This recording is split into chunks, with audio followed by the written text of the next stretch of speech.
मेरा बेटा। आप क्या मांग करेंगे, कैसे शिक्षा मिलनी चाहिए की सजा होनी चाहिए। उसको सजा दो, मेरे बेटे को न्याय दो। अपना भी बेटा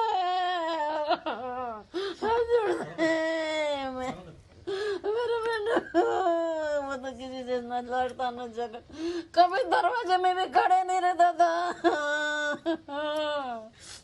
ओ कल सुबह का गया है, अभी तक गया नहीं मेरा बेटा। कल से खाया भी अभी नहीं है, भूखा है मेरा मैं क्या करूं, किधर जाऊं, बर्बाद है। बताइए वो कहाँ पे काम करते थे, कैसे जॉब करते थे? वो वेस्ट साइड में करते थे, Andheri sales as a sales executive करते थे। हाँ, आपको जो मयंक कैसा लड़का था, ये घटने के बाद कैसा ये लग रहा आपको? वो इतना शांत लड़का था हाँ। कि वो जब ट्रेन ऑफिस से छूट के आ रहा था तो तब ये ट्रेन में बैठा था, तब ये घटना हुई। जब उसने आदमी ने चाकू मारा तो आजू बाजू के पब्लिक लोग ने उसको बचाना चाहिए ना, बराबर है ना, कोई तो सेफ्टी देना चाहिए था ना उसको, तो आज वो जिंदा रहता ना। जब उसको किसी ने हेल्प ही नहीं किया, वो ऐसे गिरा हुआ है, देखो उसका कितना ब्लड निकलेला था, वो ऐसे ही गिरा हुआ है। तो इतने गुंडे लोग हो गए कि अच्छा बच्चे लोग को तो की सेफ्टी नहीं है बोलेगा तो कैसे चलेगा। वहाँ जब हल्ला हुआ था तभी उन्होंने फोन भी किया था क्या? नहीं, जब कभी फोन किया हम लोग को कुछ पता आया ही नहीं। नहीं, हमें फोन कुछ पुलिस लोग ने फोन किया कि ऐसी घटना घटी है, आप लोग आके देखो कर। रात के कुछ 12:10-11 में हमें फ़ोन आया था पुलिस से, वहाँ के नियर बाई, वहाँ से कि ऐसा हो गया है, आप आ जाओ करके। तो फिर मेरे फैमिली यहाँ से रात के 12 बजे 12:30 बजे गए। बारिश इतनी थी, कोई ट्रांसपोर्टेशन था नहीं, तो ओला उबर करके जाए, तब जाके पता चला। मयंक वेस्ट साइड में एज अ सेल्स एग्जीक्यूटिव काम करता था, अंधेरी चकाला में।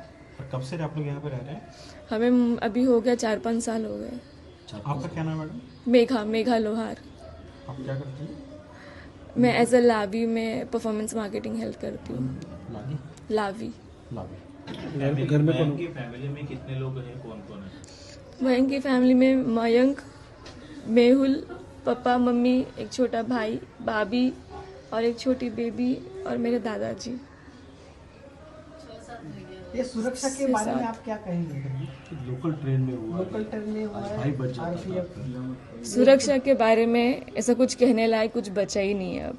अगर नॉर्मल ट्रेन में एक चाकू लेके घूम रहा है कोई इंसान, तो हमारी पुलिस कहाँ है, सेफ्टी कहाँ है, उसको ऑपरेट अगर मारा है, ऑपरेट करने वाले कहाँ है, सबसे मेन चीज़ लोग कहाँ हैं। ट्रेन खाली नहीं थी, ट्रेन में काफ़ी लोग थे, काफ़ी लोग के सामने हुई है घटना, ऐसे नहीं कि अनजान जगह पे हुई है। मेरे भाई कभी गेट पे ट्रैवल नहीं करता, कभी किसी से बात नहीं करता, कभी किसी से झगड़ा। ये पूरी बिल्डिंग में आप किसी से भी पूछ लो, मेरे बच्चे, घर के बच्चे कोई किसी से ज़्यादा बात ही नहीं करते, आराम से अपने अपने में ही है।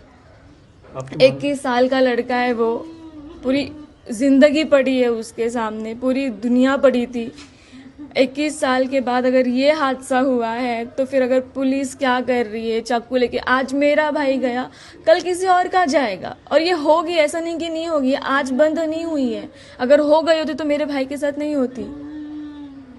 दादा आपका नाम क्या? आरिफ शेख नाम है। अरे क्या कहेंगे मयंक के बारे में, क्या बताएंगे?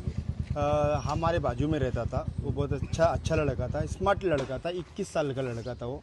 और बाकायदा 9 महीने से वो काम पे जा रहा था, ना किसी के लेने देने में था। जो हुआ बहुत बड़ी घटना हुई है।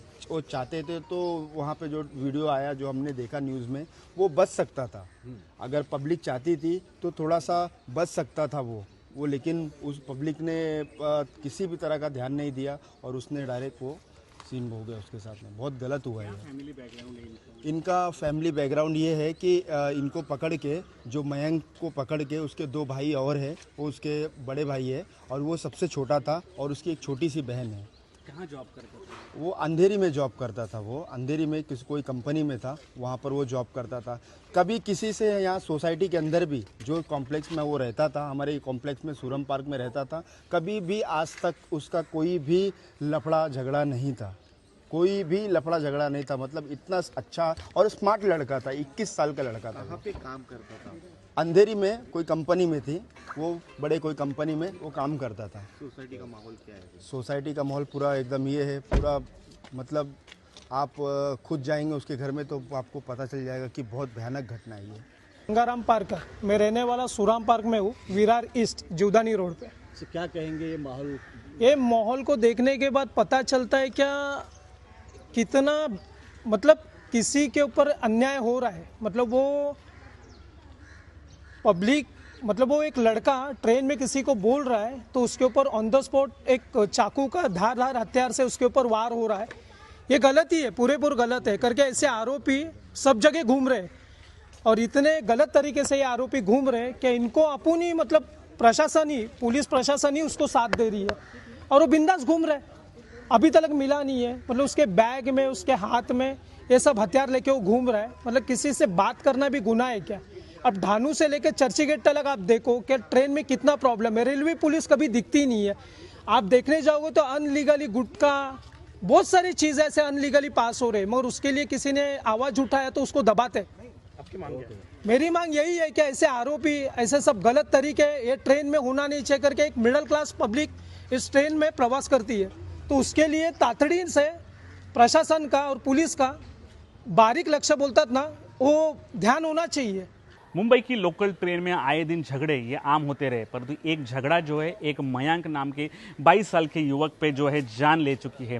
ये मयांक जो है, जो वीडियो आपने देखा रहेगा कि जो ट्रेन में, मुंबई लोकल ट्रेन में जो है चलती ट्रेन में चाकू से सारे मयांक लोहार पर ये जो हमला किया और इस हमले में मयांक की जगह पे मौत हो गई। मयांक इसी विरार में जीवदानी रोड पे रहता था। उस बिल्डिंग में मैं हूँ, अमरनाथ नाम की ये बिल्डिंग है। इस बिल्डिंग के तीसरे मंजिले पे ये मयांक लोहार फैमिली के साथ रहता था। मयांक के फैमिली में उसके 2 भाई, मम्मी डैडी और एक छोटी सी बहन है। मयांक जो है मुंबई के अंधेरी इलाके में काम करता था। कल देर रात 7:30 साढ़े 10 बजे चर्चगेट नाला सोपारा लोकल उसने पकड़ी थी और आए दिन वो फर्स्ट क्लास में ही अपनी यात्रा करता था। पर कल जो आरोपी है, आरोपी के साथ ट्रेन का डब्बा जो है उसका दरवाज़ा बंद करने के ऊपर से कुछ थोड़ी सी मचमच हो गई और इसी झगड़े से वो जो आरोपी है उसने चाकू निकालकर मयांक की हत्या की है और हत्या के बाद जो है कि वो फरार हो चुका है। रेलवे पुलिस ने जो 7 टीम बनाई है और 7 टीम के माध्यम से रेलवे पुलिस अभी आरोपी तक पहुंचेंगी। सीसीटीवी फुटेज भी सामने आए। इस घटना से ये भी सामने आ रहा है कि लोग जो है मयांक, जिस डब्बे में मयांक की हत्या हुई उस डब्बे में बहुत सारे लोग थे। फर्स्ट क्लास जो कोच था, लेकिन एक भी यात्री जो है मयांक के सपोर्ट के लिए या मयांक को बचाने के लिए या आरोपी को पकड़ने के लिए या उसको चाकू जो मार रहा है उस शख्स को पकड़ने के लिए कोई सामने नहीं आया। मयांक के पूरे फैमिली पे काफ़ी अभी जो दुखित है। इस घटना को कुल 12 घंटे हो चुके हैं पर अभी तक मयांक का जो डेड बॉडी है अब तक उनके घर तक नहीं आ चुकी है। मयांक की बहन ने मांग की है, मयांक की माँ के आंख के आंसू बता रहे, वो मीडिया के सारे हाथ जोड़कर विनती कर रही है कि मेरे बेटे के न्याय दो। जो माँ ने कई सपने देखे थे बेटे के प्रति, वो सपने अब पूरे तहस नहस हो चुके हैं। आज मयांक के साथ ये हुआ है और किसी के साथ न हो, यही जो डिमांड यहाँ के रेलवे प्रवासी कर रहे हैं। आज तक के लिए प्रवीण नलावड़े, विरार। गर्मियों की छुट्टी होने वाली थी, मेरे पापा आने वाले थे तो हम लोग सभी खुश थे। तो मैं बेड पे चढ़ के डांस कर रहा था लेकिन वो पहले ही आ गए। फ्रीज